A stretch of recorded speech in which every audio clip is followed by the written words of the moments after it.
Bismillahirrahmanirrahim. Assalamualaikum warahmatullahi wabarakatuh.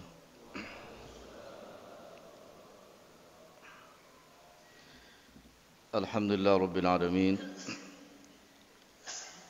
Alladhi ja'ala al-laila wan-nahara khilfatan liman arada an yadhakkara aw arada syukura. Ashhadu an la ilaha illallah وأشهد أن محمدًا عبده ورسوله اللهم صل وسلم على نبينا محمد وعلى آله وصحبه أجمعين اللهم إنا نسألك علما نافعا ورزقا طيبا وعملا متقبلا Bismillah tawakkalna 'ala Allah la haula wala quwwata illa billah. Jamaah salat subuh yang Anda muliakan. Alhamdulillah Allah yang Maha Rahman telah membangunkan kita setelah kita dimatikan sejenak. Bergantinya malam dengan pagi hari ini, Allah tabaraka wa ta'ala senantiasa menambahkan keberkahan kepada kita semua. Dan juga semoga Allah jadikan kita semua sebagai abdan syakura, hamba-hamba Allah tabaraka wa ta'ala yang senantiasa bersyukur kepadanya. Dan kita juga mohon kepada Rabbul Alamin Allah tabaraka wa ta'ala, semoga kita semua kelak diwafatkan dalam keadaan husnul khatimah. Salawat dan salam semoga Allah tetap curahkan kepada Nabi yang mulia, Nabi Muhammad Rasulullah sallallahu alaihi wasallam. Insyaallah kita akan tadabbur surah ke-25, yakni Surah Al-Furqan, ayat yang ke-63.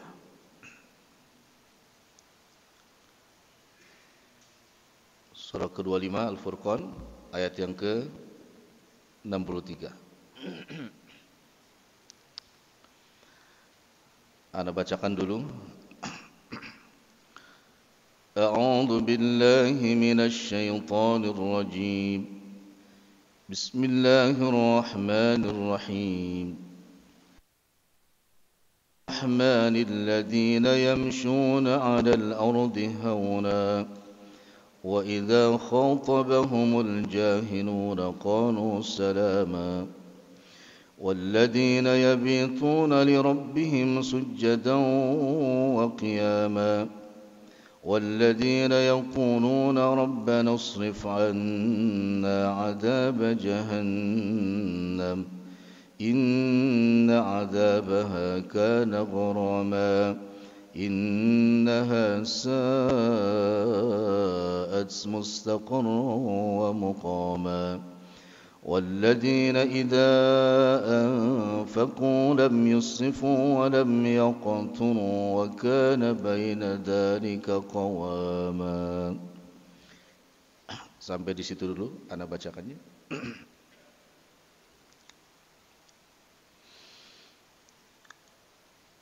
Wa ibadur rahman,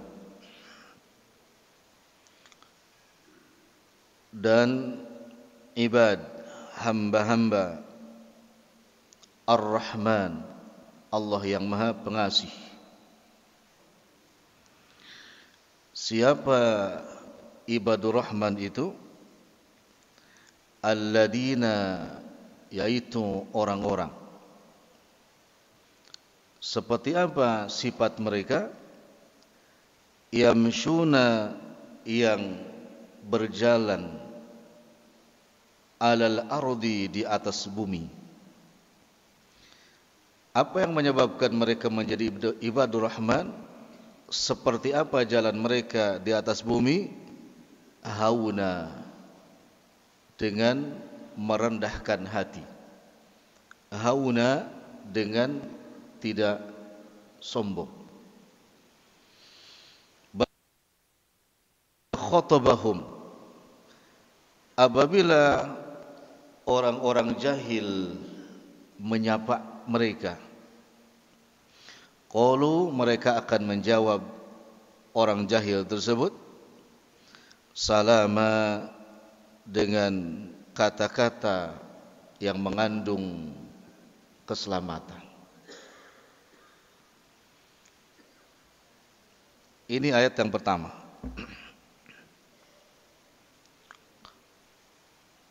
Wa ibadur rahman, para ahli tafsir menjelaskan prolog ayat ini sebagai sanjungan dari Allah, sebagai sanjungan, karena semua yang diciptakan oleh Allah itu hamba. Semua yang diciptakan Allah, tapi tidak semua hamba menjadi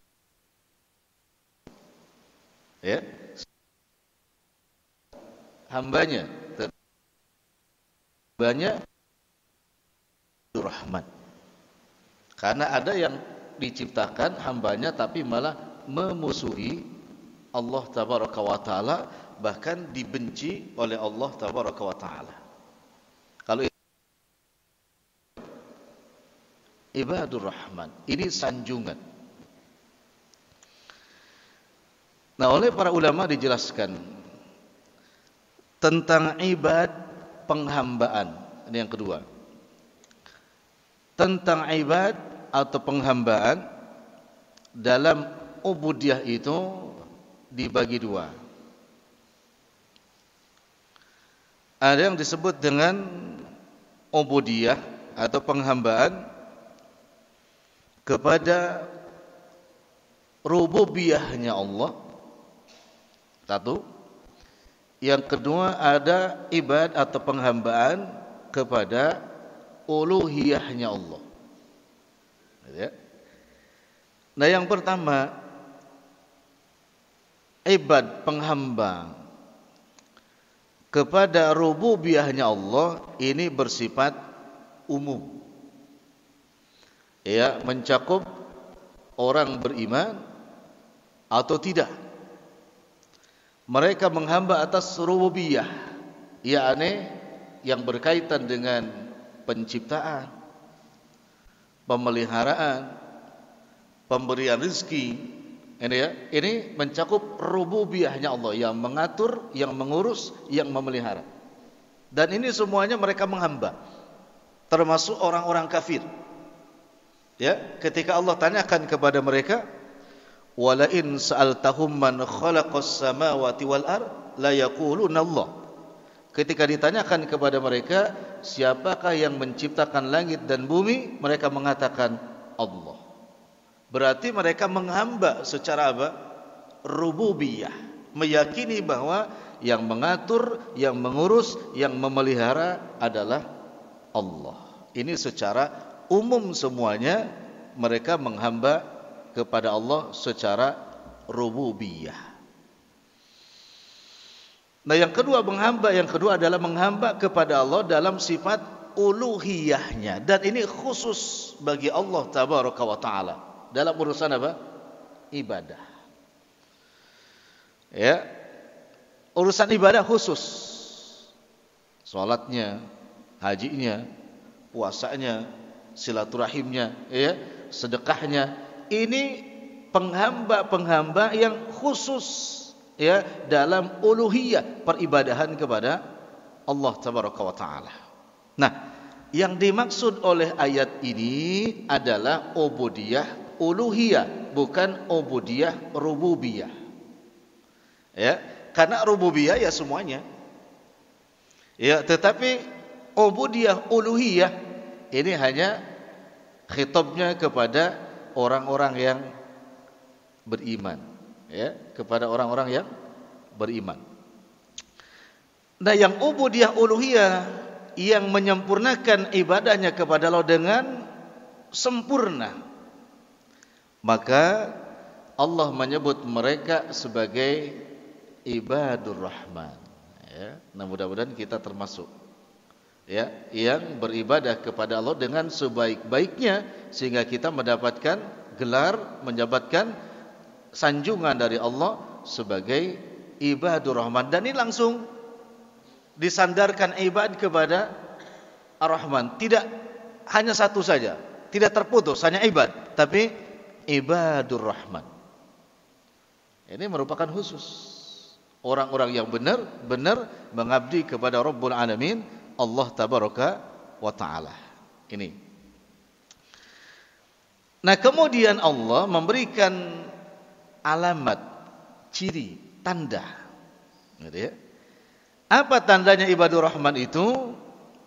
Allah Tabaraka wa Ta'ala menjelaskan kepada kita, mereka alladzina yamshuna 'alal ardi hauna. Ini ciri yang pertama. Mereka yang berjalan berada di atas muka bumi Allah Tabaraka wa Ta'ala hauna, dalam keadaan tawadhu. Tawadhu, tidak menyombongkan diri. Nah, ini dulu ya. Jamaah yang ana muliakan, kata beliau termasuk al-Imam Ibnu Katsir rahimahullah yang di makna atau makna alladzina yamshuna ala ardi hauna ay bisakinatin wa tawadhu'in. Mereka yang berjalan di atas bumi dengan sakinah. Apa sakinah itu? Tenang. Sering enggak mendengar kata-kata sakinah? Kapan biasa diungkapkan? Cuman itu aja. Kata-kata sakinah diungkapkan ketika nikah. Padahal jamaah sekalian, perlu ada jiwa yang sakinah kapan? Setiap kita beribadah. Yang akan mengganggu kehusuan kita beribadah, yang akan memutus dari seorang hamba kepada Rabbnya itu adalah ketika tidak ada sakinah dalam ibadah. Ayo, kita jujur. Tadi sholat subuh, sakinah gak hati kita? Ini perlu jawaban yang jujur. Sakinah gak tadi waktu sholat subuh?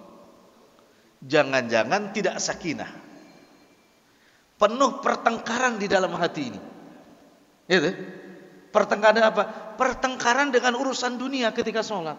Jadi sakinah itu tidak boleh dimaknai hanya rumah tangga. Seluruh ibadah kita wajib menghadirkan sakinah. Orang khusyuk itu sholat orang yang sakinah loh Pak. Karena ulang ya, orang yang khusyuk di dalam sholatnya adalah orang yang hatinya sakinah. Kalau nggak sakinah, nggak mungkin sholat kita bisa khusyuk Pak. Nabi pernah menegur seseorang yang sholat di masjid sebagaimana burung yang matuk-matuk tanah. Petuk-petuk Nabi. Kata Nabi, sholatlah kamu, karena kamu belum sholat. Sampai 3 kali kata Nabi, ulang sholatmu, ulang sholatmu, ulang sholatmu. Itu menunjukkan orang sholat tetapi tidak sakinah sholatnya, sehingga sholatnya terburu-buru. Makanya kan sholat kalau buru-buru itu kan supaya tetap sakinah, fikih memberikan dispensasi kepada kita, dikurangi sholatnya supaya tetap sakinah. Apa bahasa fikihnya? Kalau kita sholat agak buru-buru, waktunya memang sempit, atau dalam keadaan capek gitu kan, maka fikih memberikan dispensasi kepada kita, sholatnya dikurangi. Apa? Supaya tetap sakinah loh Pak. Ya, supaya tetap sakinah. Itu menyebabkan pertama waktunya sempit, kedua badannya capek ketika safar. Nabi katakan, sudahlah sholat kamu itu potong saja. Yang mestinya 4 jadi 2. Supaya apa? Supaya sholatnya tidak terburu-buru, tetap sholatnya apa? Sakinah. Kalau seperti itu kita sedang berusaha menjadi ibadur rahman. Makanya kalau orang tetap capek, safar, tetap mengambil sholat yang sempurna, ya ini dia sombong dia. Dia sombong. Sudah ada dispensasi, sudah ada keringanan gitu kan, malah tetap milih yang mana? Yang sempurna dalam jumlah rakaatnya. Qasar kata Nabi, supaya hati kita sakinah gitu. Gitu ya. Maka perlu Pak, sholat itu perlu sakinah. Kalau enggak sakinah salat kita, bukan menjadi ibadur rahman, bahkan diancam nerakanya Rabbul Alamin Allah tabaraka wa taala. Fawailul lil musallin alladzina hum an salatihim sahun. Sahun ini adalah orang-orang yang tidak sakinah, Pak, di muka bumi ini ketika sedang apa? Salat. Ya, jadi perlu salat itu apa? Sakinah. Gimana, Pak, biar salat kita sakinah? Siapkan waktunya yang terbaik. Ya. Jangan masbuk terus. Kalau masbuk itu enggak mungkin sakinah. Ya.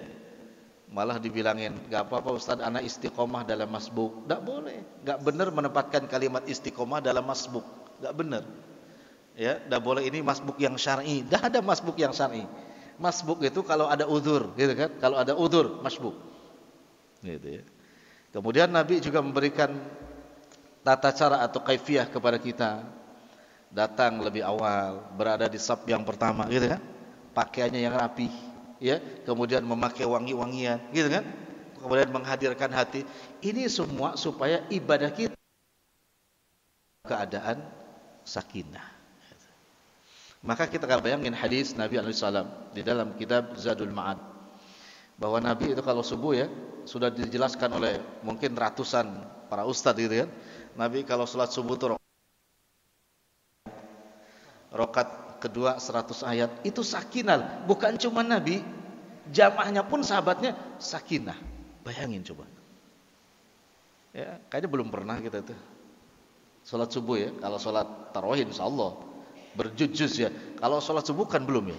200 ayat. Dan ini enggak dikasih tahu loh, Pak. Kalau dikasih tahu tuh lain lagi tantangannya. Bisa jadi. Bisa jadi. Ya 1 jam kurang lah. Enggak, setengah 40 menit lah, Pak, insyaallah. Tergantung yang membawakannya, tergantung supirnya. Ya, kalau supir L300 Sukabumi ya agak cepat itu. Tapi ya perlu sakinah dalam ibadah. Tidak boleh ngebut-ngebut seperti itu ya, ditadabburi. Karena sebaik-baiknya bacaan Quran adalah Quran yang dibaca dalam sholat, itu ya. Membaca Quran utama, tapi kalau ditanya lagi, mana yang lebih utama, membaca Quran di luar sholat atau di dalam sholat? Al-Imam Nawawi rahimahullah menyebutkan yang paling utama bacaan Quran itu di dalam sholat. Masya Allah itu ya. Itu perlu. Kalau dikasih tahu dulu, mungkin Bapak dari rumah sudah persiapan minum STMJ, ya kan, minum kopi dulu. Tapi tiba-tiba ada imam sholat ngimamin 200 ayat. Ini perlu kesabaran dan perlu ujian iman. Nanti ya. Apa nanti boleh dicoba? Boleh. Masya Allah, 200 ayat, Pak. Keduanya 100, Masya Allah. Ini iman. Sehingga di dalam surah Al-Anfal itu kan orang yang beriman itu ketika datang ujian kepada mereka apa? Dibacakan ayat Allah, bukan turun, tapi zadathum imana, bukan berkurang, justru imannya bertambah. Kenapa? Karena memang ada sakinah. Apa yang membuat mereka sakinah, Pak? Kecintaan kepada Rabbul Alamin Allah tabaraka wa taala. Itu ya, yang membuat sakinah karena hadirnya rasa cinta yang luar biasa, sehingga menjadi pewe orang itu dalam ibadah. Itu biasa anak muda mengatakan menjadi pewe dalam ibadah. Kalau sudah pewe itu kan nggak bisa dilogikakan, Pak. Itu ada orang di masjid itu duduk berjam-jam, Pak, baca Quran, itu kakinya nggak berubah. Sila ya, itu sila namanya. Silanya nggak berubah, Pak. Sampai orang-orang yang lihat tuh, Masya Allah, kuat banget dia ya. Ya dia sudah PW, Pak. Sudah tenang, sudah sakinah ya. Sakinah itu menghilangkan segala sesuatu, Pak. Dengan sakinah bisa lupa makan. Dengan sakinah bisa lupa minum. Dengan sakinah hilang capeknya. Kan gitu, Pak. Itu karena sakinah, Pak. Enggak usah heran bagaimana Imam Syafi'i bisa menghatamkan Quran semalam seuntung. Enggak usah heran, kenapa? Di dalam jiwanya sudah tertanam namanya as-sakinah, karena dia levelnya sudah level ibadur rahman. Insyaallah gitu ya. Masya Allah, enak ya. Cuman kapan kita sakinahnya? Ya, perlu itu hadir sakinah. Sekali lagi jangan cuma nikah aja. Sudah cuma nikah bahasa sakinah, itu nikahnya juga sakinah-sakinah. Ini satu. As-sakinah. Makna sakinah yang kedua, jamaah sekalian, orang yang terhindar dari sifat kiber. Sombong. Karena orang sombong hakikatnya tidak akan pernah sakinah. Ulang ya. Orang sombong itu jiwanya tidak akan pernah tentram, tidak akan pernah sakinah. Siapapun yang kiber itu enggak. Enggak, Pak. Melihat saingannya, hatinya goncang lagi. Melihat yang lebih tinggi lagi, goncang lagi. Yang bisa sakinah itu atau yang bisa tenang itu hanya orang-orang yang memiliki jiwa yang sakinah, orang kiber rendah. Makanya Nabi ajarkan kepada kita ketika yamsuna alal ardi, itu berjalan di atas muka bumi itu. Apa kata Nabi alaihi salam? Ya, begitu keluar dari rumah untuk yamsuna alal ardi, Nabi katakan berzikirlah kepada Allah, minimal membaca bismillahi tawakkaltu ala Allah, kan gitu. Ya, dengan menyebut namamu ya Rabb, tawakkaltu ala, aku bertawakal. Aku bergantung kepadamu ya Rabb. Ini untuk meredam kita supaya sakinah gitu, Pak. Supaya tidak kiber. Gitu kan? Ini Nabi ajarkan kepada kita. Kemudian kata Rasulullah sallallahu alaihi wasallam, sepanjang jalan itu, Pak, kita berzikir kepada Rabbul Alamin Allah tabaraka wa taala, dan mata kita tidak boleh jelalatan. Apa jelalatan itu? Jelalatan itu tidak hanya diartikan kepada perempuan saja, tidak. Jelalatan itu ala kulliha, termasuk kepada seluruh materi dunia. Kenapa? Karena dengan jelalatan akan menimbulkan yang namanya penyakit ain. Ya. Penyakit ain, Pak. Iri, hasud, dengki itu muncul dari sini. Jalan jelalatan, baru beli mobil, lihat mobil yang lebih bagus punya tetangga, dari mata pandang terus. Yang muncul apa, Pak? Seneng apa iri? Nah, kalau ibadur rahman ikut seneng, Pak. Tapi kalau bukan ibadur rahman, iri. Dari mana disebabkan? Ainain, dari kedua matanya ketika yamshuna alal ardi, berjalan di muka bumi dalam keadaan apa? Tidak tawaddu, alias jelalatan tadi. Gitu ya. Itu bisa kepada siapapun, Pak. Bisa kepada siapa, maka tapi nunduk ketika berjalan, berzikir kepada Rabbul Alamin Allah tabaraka wa taala, gitu kan? Bukan cuman itu. Aisyah pernah berkata di hadapan Nabi alaihi salatu wasallam ketika jalan melihat seorang akhwat yang qaddarullah wa masyafa'ala, tubuhnya itu qasirah, pendek. Kata Aisyah kepada Nabi, fulanah qasirah. Kata Nabi, jangan begitu, itu ghibah. Nabi menegur Aisyah, tidak boleh berkata dia qasirah, itu ghibah. Artinya apa, Pak? Pandangan itu memang objek-objek yang kita lihat itu cenderung menimbulkan apa? Ketidaksakinahan di dalam hati, gitu kan? Orang tinggi diomongin, tinggi banget. Orang pendek diomongin, pendek banget. Orang putih diomongin kayak kertas putih banget. Orang hitam diomongin seperti papan tulis hitam banget.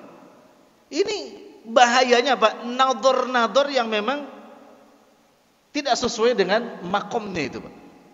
Maka kalau jalan, ghaddul basar. Bukan hanya dari yang akhwat saja, tapi seluruh yang memang tidak layak akan menimbulkan penyakit ain, ghaddul basar. Nah, itu. Ya, supaya apa? Supaya hauna sakinah, tenang, gitu ya.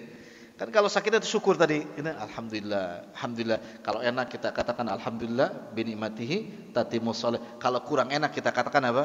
Alhamdulillah ala kulli hal. Kalau melihat orang-orang yang memang diuji oleh Allah, baca doa alhamdulillahilladzi afani mimma ibtalaka bi wa faddalani ala katsirin mimman khalaqa tafdila. Ya. Sudah hafal 3 itu? Ya, ketika yang dilihat nikmat enak menyenangkan, alhamdulillahilladzi binikmatihi tatimmus salihat. Kalau kurang menyenangkan dalam hati, alhamdulillah ala kulli hal. Kalau melihat yang diuji dicoba oleh Allah, alhamdulillahilladzi afani mimma ibtalaka bi wa faddalani ala katsirin mimman khalaqa tafdila. Masyaallah. Itu lisan-lisan ibadur rahman kapan? Ketika berjalan di atas muka bumi Allah. Maka membuat malaikat takjub ya atas perbuatan orang-orang yang yang beriman berjalan pun dikir dia. Tidak hanya di masjid, di sepanjang perjalanan pun dikir. Maka Allah menyebut orang seperti itu ciri yang pertama sebagai ibadur rahman. Itu makna sakinah, tidak kiber. Yang kedua tadi sakinah itu tawadhu. Tawadhu dia merendahkan diri serendah-rendahnya di hadapan siapa? Rabbul Alamin, Allah Tabaraka wa Ta'ala. Karena hakikatnya orang yang tawadhu itu merasa diawasi terus oleh Rabbul Alamin, Allah Tabaraka wa Ta'ala, dan dia tidak ada celah untuk menyombongkan diri di hadapan siapapun. Masya Allah. Gitu ya. Gini loh Pak. Para ulama salaf mengatakan demikian. Kalau kita mau memproteksi diri kita, kalau ada orang menceritakan kebaikan orang lain di hadapan kita, coba lihat bagaimana reaksi hati kita.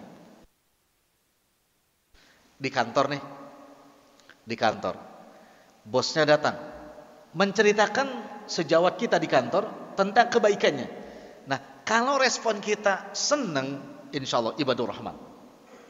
Tapi ketika respon hati kita gak senang ketika bos kita membicarakan kebaikan teman kita, jelas itu bukan ibadur rahman.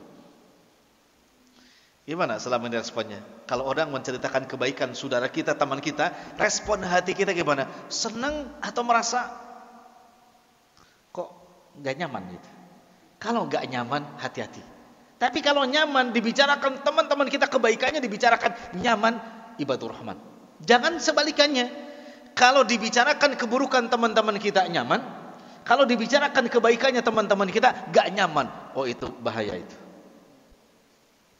Hati-hati. Dan ini mesti memproteksi hati kita semuanya, Pak. Ya, kalau senang, masya Allah, alhamdulillah, dan ikut memujinya, ya beruntunglah kita. Tapi kalau nggak senang di sini malah gelisah ketika disebut kebaikan orang lain, celakalah kita. Dan itu keluar daripada ibadur rahman. Yamshuna 'alal ardi hauna. Yang terakhir di sini ayat ini, bahkan sifat ibadur rahman, wa idza khatabahu qalu salama. Menurut para mufassir di sini adalah ketika kita jalan keluar, kan tadi kalimatnya yamshuna, ya, jalan di atas bumi, bertemu dengan orang-orang jahil sedang nongkrong. Siapa jahil itu? Jahil itu siapa? Sedang nongkrong orang jahil. Kemudian mereka menyapa, maka ibadur rahman itu akan membalas sapaannya dengan kalimat, kata-kata yang akan menyelamatkan dirinya. Ya, dengan apa? Yang tidak menimbulkan fitnah, tidak mengusik juga mereka si jahil tadi. Karena orang jahil itu, Pak, kalau diusik perilakunya mereka, kebiasaannya mereka, atau juga ada kalimat yang tidak nyaman yang kita ungkapkan kepada mereka, maka mereka akan Masya Allah ya.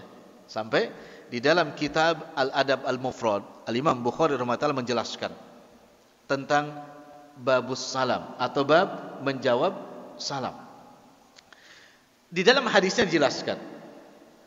Awal hadisnya menyebutkan tidak boleh mendahului mengucapkan salam kepada ahlul ma'asi, kepada pelaku maksiat, kepada pelaku lahwun walagun, yang menghamburkan waktu dengan sia-sia. Ketemu dengan orang yang begitu, semalaman dia nongkrong main goflah.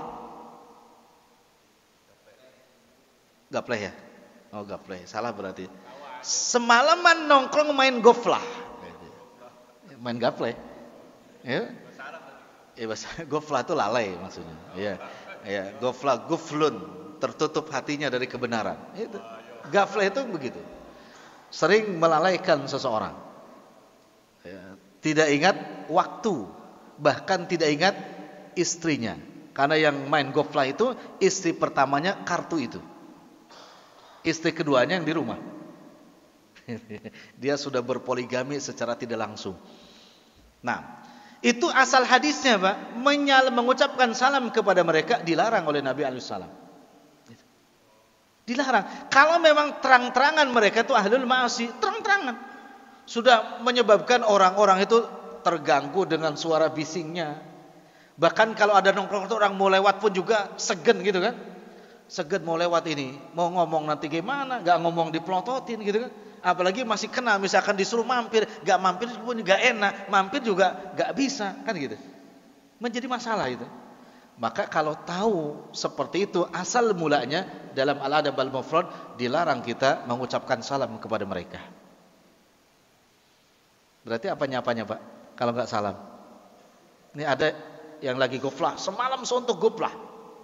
Kita lewat, apa bahasanya? Kira-kira yang membuat kita selamat. Yang membuat kita selamat. Apa kira-kira? Ji udah subuh, oh berarti yang nggak play haji itu. Ya kan Ji kan? Berarti yang nggak playnya haji. Ji udah subuh Ji ke masjid. Yang nggak playnya haji itu. Contoh, masa udah haji masih nggak play? Ya.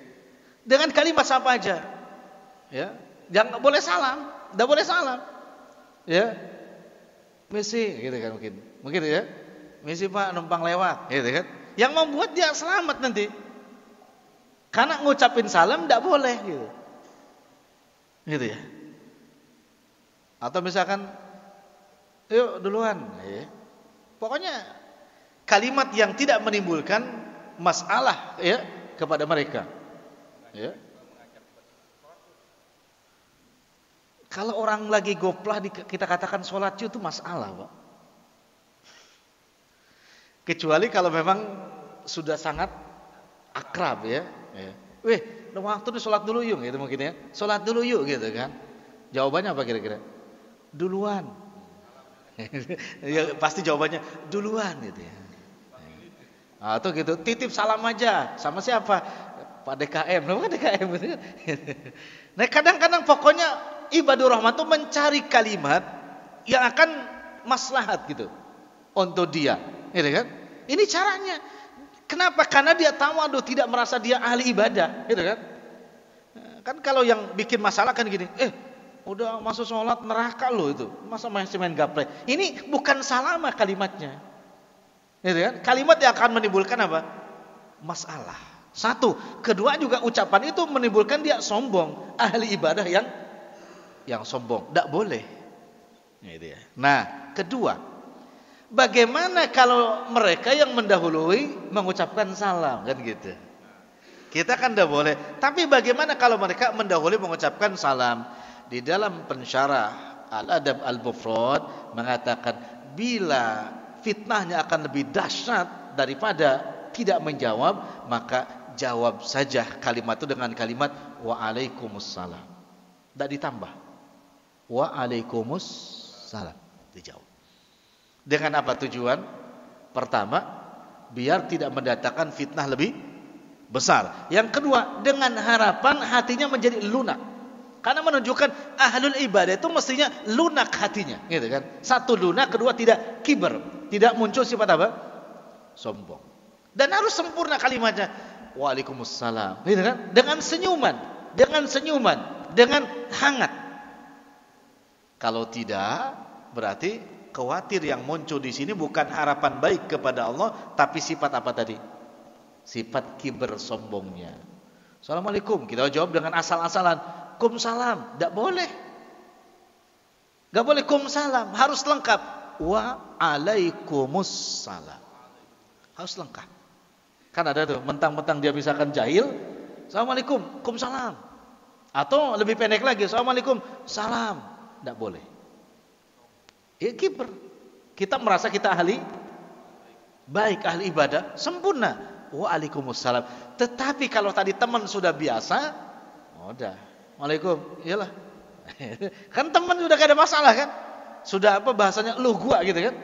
Nah itu, ini hukum di dalam apa namanya agama kita untuk menyapa atau menjawab salam ahlul maksiyah. Gitu ya. Nah ini orang-orang yang ibadur rahman itu perkataannya baik kepada orang jahil, apalagi kepada saudaranya, maka pasti kata-katanya adalah kata-kata yang membawa kedamaian, ketentraman dan keberkahan. Seperti itu ya. Masih ada gak orang-orang yang rajin ke masjid tapi kata-katanya pahit? Masih ada apa banyak? Masuk temannya sholat, tumben lu ke masjid. Ya, gitu. Itu pahit itu kata. Itu bukan ibadur rahman. Bukan. Ya, orang yang kasar kalimatnya, orang yang menyakiti kalimatnya keluar dari ibadur rahman. Gitu ya. Masya Allah. Hati-hati itu kalimatnya. Itu yang 63. 64. Ayat berikutnya. Walladzina yabituna lirabbihim sujjadan wa qiyamah. Ciri yang ketiga, ibadur rahman adalah mereka-mereka walladzina dan orang-orang yabitun yang melalui waktu malam, waktu mabit mereka. Ya, li rabbihim kepada Tuhan mereka, apa yang mereka lakukan? Sujadan, menjadikan kebiasaan mereka sujud. Ana ulangi, yang mereka lakukan sujadan, menjadikan kebiasaan mereka di waktu malam itu sujud. Menjadikan apa? Kebiasaan. Kan ada yang bukan menjadikan kebiasaan, tapi menjadikan sebagai tuntutan. Ada gak Pak? Yang sholat malam menjadikan tuntutan. Utang banyak, baru dia sholat malam. Tuntutan bukan? Anak pengen diterima kerja, baru sholat malam. Tuntutan. Nah, ini bukan sujadan wa qiyamah. Maknanya waktu malam itu dijadikan kebiasaan. Qiyamul lail. Masya Allah itu ya. Jadi kalau ditanya, apa ibadur rahman itu kebiasaannya waktu malam? Jawabannya, ibadur rahman itu kebiasaannya di waktu malam qiyamul lail. Indah sekali ya. Sehingga ya, dalam sebuah hadis dikatakan qiyamul lail da'bus sholihin. Qiyamul lail itu kebiasaan orang-orang soleh. Masya Allah. Jadi kalau ditanya kebiasaan orang soleh apa ketika malam itu? Begadang. Begadangnya apa? Begadang orang soleh ketika waktu malam mereka menjadikan sujud itu sebagai kebiasaannya. Masya Allah. Wajar dong kalau Allah memanggil mereka sebagai apa? Ibadur rahman. Taib. Kita sudah belum menjadikan qiyamul lail sebagai kebiasaan, rutinitas, atau asal-asalan aja. Ya, mari kita usahakan qiyamul lail dijadikan sebagai apa? Kebiasaan. Luar biasa ini. Kebiasaan sholat malam tuh. Maka kalau ditanya Pak, malam itu yang paling utama, yang paling istimewa jam berapa? Jawabannya berapa? Malam yang paling istimewa tanggal 1 Januari jam berapa? Ana ulangi pertanyaannya. Malam yang paling istimewa tanggal 1 Januari 2023 jam berapa? Jam berapa? Jam 12. Enggak itu Pak. Itu yang mengada-ngada. Yang mengada-ngada. Iya. Malam yang istimewa baik tahun baru atau tahun tidak baru Pak, selamanya malam yang istimewa dan diistimewakan oleh penduduk langit adalah sepertiga malam. Harus diingat itu. Ya. Kalau hari ini bisa sepertiga malam akhir itu 2:30. Bisa 2:30 itu. Itu yang istimewa. Setiap malam, bukan jam 12. Ya, apalagi cuma setahun sekali. Oh aneh ya, setahun sekali malam istimewa jam 12. Aneh Pak. Ya, padahal yanzilu Rabbuna tabaraka wa ta'ala, Allah tabaraka wa ta'ala turun setiap sepertiga malam akhir ke langit bumi.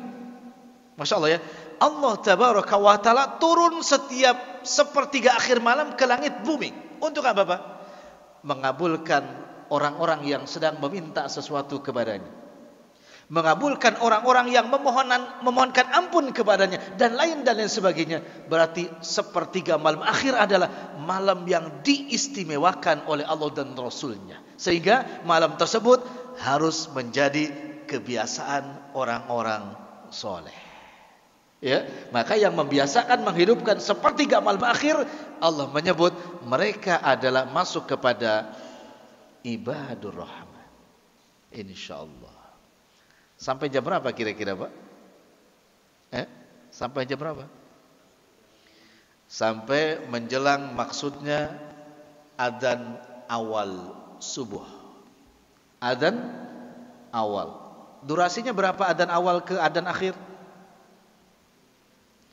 Kira-kira kata Nabi, seseorang membaca ayat Quran, ayat yang sedang 50 ayat.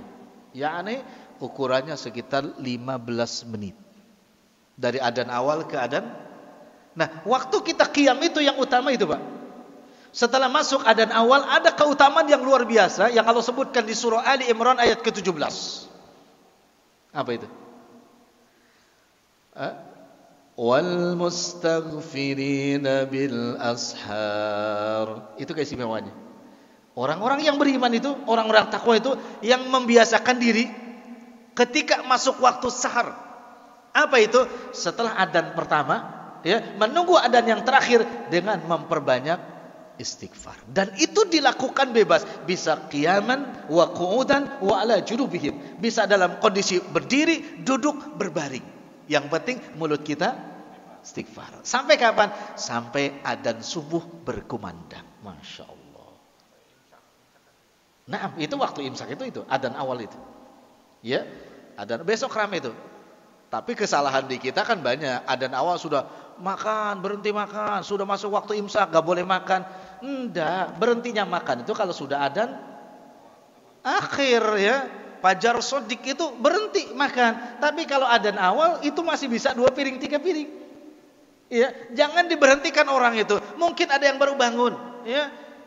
Itu. Maka adzan awal itu kan biasa memakai as-sholatu khairum minan naum, itu ya. Masya Allah, luar biasa. Dari awal kita qiyamul lail, tutup sampai adzan awal. Setelah itu duduk, baring, tiduran, perbanyak istighfar. Baru Allah katakan itu sifat ibadur rahman. Apalagi kalau antum memperbanyak istighfarnya dengan sayyidul istighfar, luar biasa lagi itu. Kan capek itu.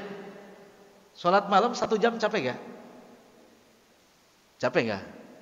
Ya, capek lah macam kita ini. Ini ngaji belum 1 jam aja duduk sudah 4-5 kali berubah itu kan. Nah, kiri kanan selonjor gitu kan. Itu capek, Pak. Apalagi qiyamul lail. Ya, Masya Allah itu kan. Maka kelonggaran setelah itu sebagaimana sunnah Nabi SAW, sambil baringan, sambil tiduran, tapi lisannya istighfar. Kurang apa coba, Pak? Untuk meraih surga itu mudah di jalur yang itu, Masya Allah ya. Tinggal kita mau mengambil bagian tersebut, gitu ya. Kalau nonton bola duduk terus atau sambil baringan? Nonton bola ini udah capek. Ya, sudah habis jamnya berapa? 90 menit ya. 90 menit gak gol, berarti perpanjangan. Perpanjangan berapa menit? 2x15 ya, 30 setengah jam berarti kan? Gak gol lagi, Pak. Apa lagi? Penalti berapa? Tergantung kan? Lumayan itu, mungkin sambil duduk sudah duduk bosan. Ya, qiyaman kan, qu'udan, berbaring gitu kan? Ya, berbaring juga bosan, apa namanya? Nangkuban apa begini? Soalnya kan bukan ini. Namanya rebahan itu sambil rebahan. Itu aktivitas luar biasa, Pak. Ya, aktivitas orang-orang yang mencintai sesuatu termasuk apa? Bola. Dan aktivitas orang yang mencintai akhirat adalah dengan segala cara akan ia lakukan. Baik itu berdiri, ya kan, duduk, bahkan sambil rebahan. Rebahannya ibadur rahman tuh beda dengan rebahan selain ibadur rahman. Wah, indah sekali. Makanya ada beberapa orang itu, ya, istrinya sampai takjub. Loh, bapak saya itu, suami saya tadi sholat tahajud. Habis sholat tahajud terbahan, kemudian dari sebelahan minta diambilin air minum. Setelah air minum dikasih, ternyata dia sudah meninggal. Nah, itu ibadur rahman tuh meninggalnya aja menakjubkan, Pak. Meninggal habis sholat malam, meninggal sambil rebahannya sambil dzikir, memperbanyak istighfar. Kurang apa tadi? Ibadur rahmannya masuk, ayat ke-17-nya Ali Imran masuk. Masya Allah, luar biasa ya. Moga-moga kita semua seperti itu insya Allah. Ya, ingat Pak, waktu kita dibatasi dengan umur. Ya, jangan berleha-leha, dan bila mana ada kesempatan untuk melakukan kebaikan, ambil sesuai dengan kemampuan kita. 5 menit lagi. 5 menit lagi. Baik ya. Ini kebiasaan ibadur rahman. Yang kedua, walladzina yabituna lirabbihim sujadan wa qiyama. Jangan diartikan sujud itu hanya sujud, tapi sujud dijadikan sebagai kebiasaan, gitu ya. Seperti itu. Itu nanti antum buka lagi surah As-Sajdah ayat 16. Tatajafa junubuhum 'anil madaji' yad'una rabbahum khaufan wa tama'a. Mereka menjauhkan lambungnya dari mana? Anil madaji, dari tempat tidur. Apa yang mereka lakukan? Kebiasaan mereka ada yad'una rabbahum khaufan wa tama'a. Berdoa kepada Allah tabaraka wa taala dengan harap-harap cemas. Itu kebiasaannya, ya. Jadi mereka kalau sepertiga malam itu gelisah, Pak. Ya, cemas apa? Memikirkan ibadahnya diterima atau tidak. Tetapi ada rojak harapan, moga-moga Allah yang Maha Rahman menerimanya. Masya Allah. Dia cemasnya bukan untuk urusan dunia, tapi mereka ibadur rahman cemasnya untuk urusan apa? Akhirat. Baik. Sebetulnya masih 65, 66, Anda cukupkan baru 2, tapi mohon diingatkan, Pak, kalau Allah masih umur kepada kita, bulan akan datang kita lanjutkan ini ya. Karena masih ada ini 11 baru 2. Ya, berarti tinggal 9 dari ciri ibadur rahman. Jadi cukupkan 2 dulu. Moga-moga Allah memberikan kemudahan untuk mengamalkannya, sehingga kita semua walaupun semua sebagai para ibadur rahman yang moga-moga bukan hanya masuk surga, tapi bisa masuk surga tanpa dihisab oleh Rabbul Alamin, Allah tabaraka wa ta'ala. Wallahu ta'ala a'lam bis-shawab.